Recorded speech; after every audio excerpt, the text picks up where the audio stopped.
Estamos de volta com o preliminar, a imagem do futebol aqui na Bandeirantes. Hoje recebendo o diretor executivo de futebol do Grêmio, Rui Costa, aqui no programa. E também os jornalistas José Aldo Pinheiro e Cristiane Matos.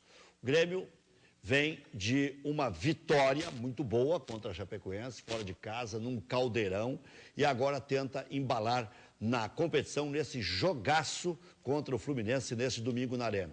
Você espera a casa cheia, Rui? Seria ótimo, né? Seria ótimo porque é num momento propício para nós. Uma vitória contra o Fluminense nos daria um fôlego muito grande, nos daria uma confiança, né? Como a gente estava falando, para esse prosseguimento do campeonato. E a companhia do nosso torcedor no último jogo, né? Que nós vamos fazer na Arena, seria extremamente importante, né? O torcedor do Grêmio já mostrou em outras ocasiões que ele se conectou com o estádio, né? A Arena tem cada vez mais a cara do torcedor do Grêmio, e isso num jogo, principalmente contra um adversário difícil, contra o Fluminense, é algo que pode ser também um diferencial.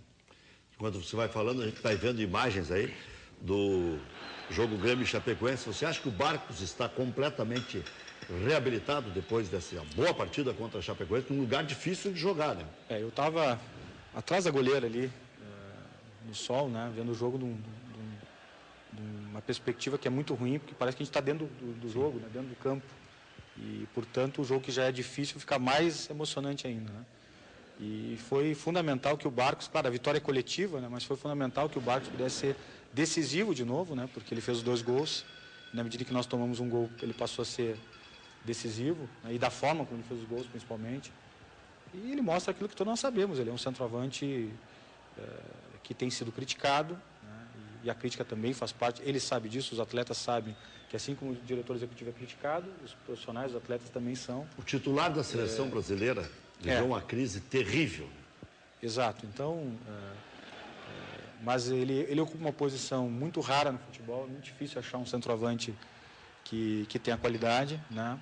E nós continuamos confiando no Barcos da mesma forma que confiávamos quando o trouxemos do Palmeiras, e que foi uma contratação que praticamente teve um impacto nacional, né? E ele sabe disso e sabe da confiança que os companheiros têm nele, de que nós temos. E enquanto ele estiver bem no Grêmio, se sentindo bem, eu tenho certeza que ele vai poder desempenhar o seu futebol com as oscilações que são normais numa equipe que, eu insisto, está sendo trabalhada há pouco mais de 5 meses.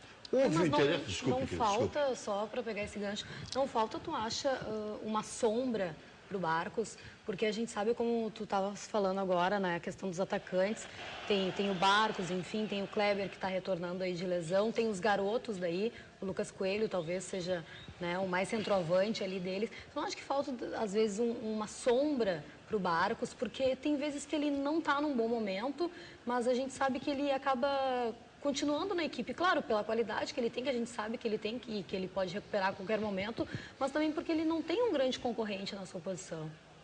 Bom, são avaliações bem distintas. Ano passado, o Grêmio talvez tenha sido o clube que mais contratou atacantes, principalmente no primeiro semestre. Portanto, o Barcos tinha sombra, e bastante, né? O Wellington, Bom, depois, o William José. Bom, depois passaram a ser jogadores. Já estava. Depois passaram a ser jogadores que não renderam aquilo que nós imaginávamos. Mas veja, o mesmo William José que saiu daqui sem ter qualquer ambiente está no Real Madrid. O futebol tem essas coisas. Parece piada, né? mas O futebol tem essas coisas. Então, não, mas efetivamente está e já até jogou no time principal, né? Ele entrou lá. Então, bom, mas isso, quando nós trouxemos, tinha uma expectativa que ele pudesse ser. Sim, era jovem. Portanto, essa sombra, né? E ano passado, se nós compararmos o mesmo período do ano passado com o desse ano, ele está muito melhor esse ano do que ano passado. Não, sem dúvida nenhuma. Eu fiquei, Rui, com uma dúvida aqui. Pelo que eu entendi na avaliação interna, a direção de futebol chegou à conclusão que não é compatível para o grupo do Grêmio jogar 2 competições simultaneamente. É isso? Porque diz que se arrependeu de não ter jogado o Gauchão com um time, enfim, alternativo. O Grêmio tem Copa do Brasil agora. Não, mas são competições de Brasileiro e Copa do Brasil aí é compatível? Mas mais do que jogar 2 competições ao mesmo tempo, é a forma como se disputa essas competições, né? Na medida que tu tens um calendário que é alterado, e essa equipe tem que jogar a cada 72 horas, isso não é normal, né? Isso não é jogar 2 competições, isso é muito mais oneroso do que jogar duas competições. À medida em que uma competição te submete a risco de lesões graves, isso não é o ônus de disputar duas competições, é a forma como essa segunda competição foi disputada.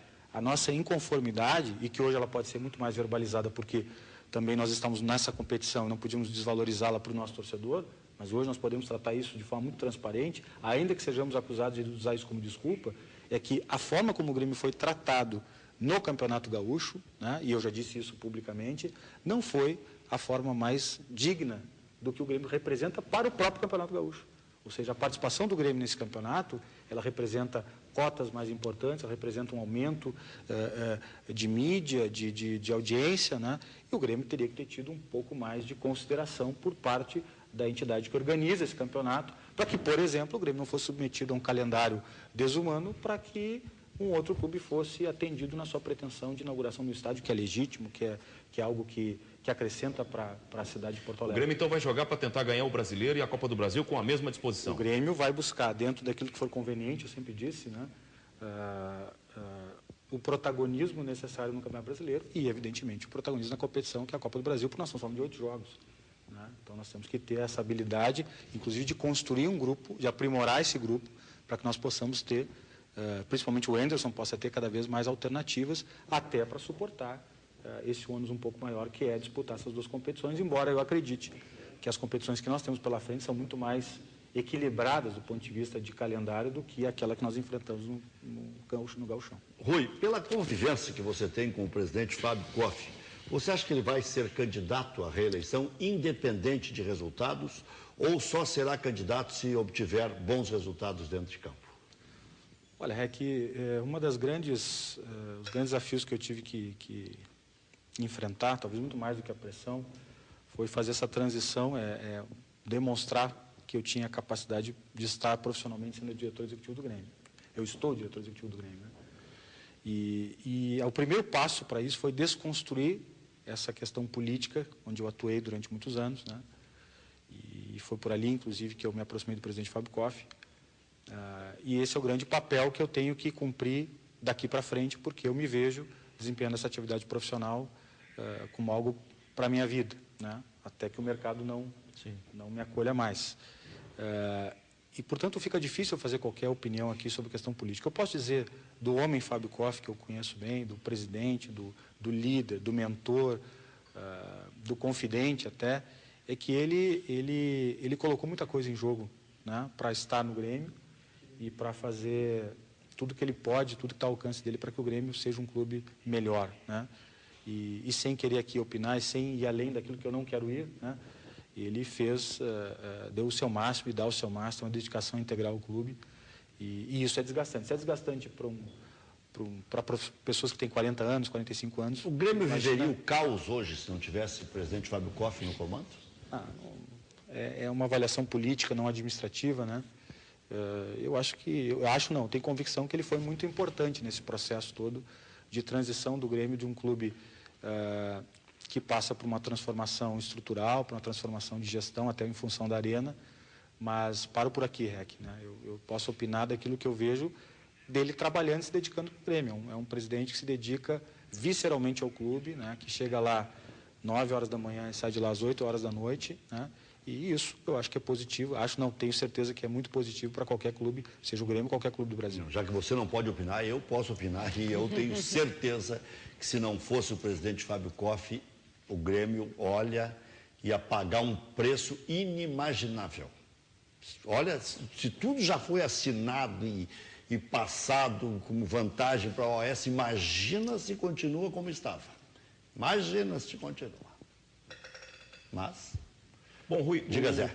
Os brasileiros todos foram eliminados da Copa Libertadores. Isso pode supor que está mais fácil esse ano os confrontos com os adversários nacionais?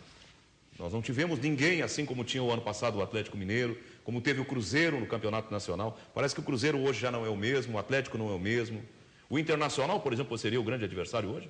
O Internacional tem um grande time, tem um grande grupo, tem jogadores que têm uma capacidade de ser decisivos, né? E isso, para quem monta uma equipe, é importante, né? Mas eu vejo outros adversários de qualidade no Campeonato Brasileiro, né? Talvez a saída prematura dos clubes brasileiros seja uma melhoria dos clubes sul-americanos, né? O São Lourenço é um clube que taticamente é muito bem montado, né? Tem jogadores... Tem um bom técnico. Tem um bom técnico, tem um técnico que tem história no futebol, né? E talvez passe por aí a eliminação. Não é uma coincidência que o São Lourenço está sendo o algoz de todos os clubes do Brasil, né? Ele eliminou o Botafogo, eliminou o Grêmio, eliminou o Cruzeiro. Há quem diga que é o Papa que está fazendo. Esse time nome é Piatti. É verdade. Piatti italiano gosta. Então, nome é Piatti. Porque até esse vou Piatti está ajudando todo mundo. cometer uma inconfidência aqui, o presidente Fábio Costa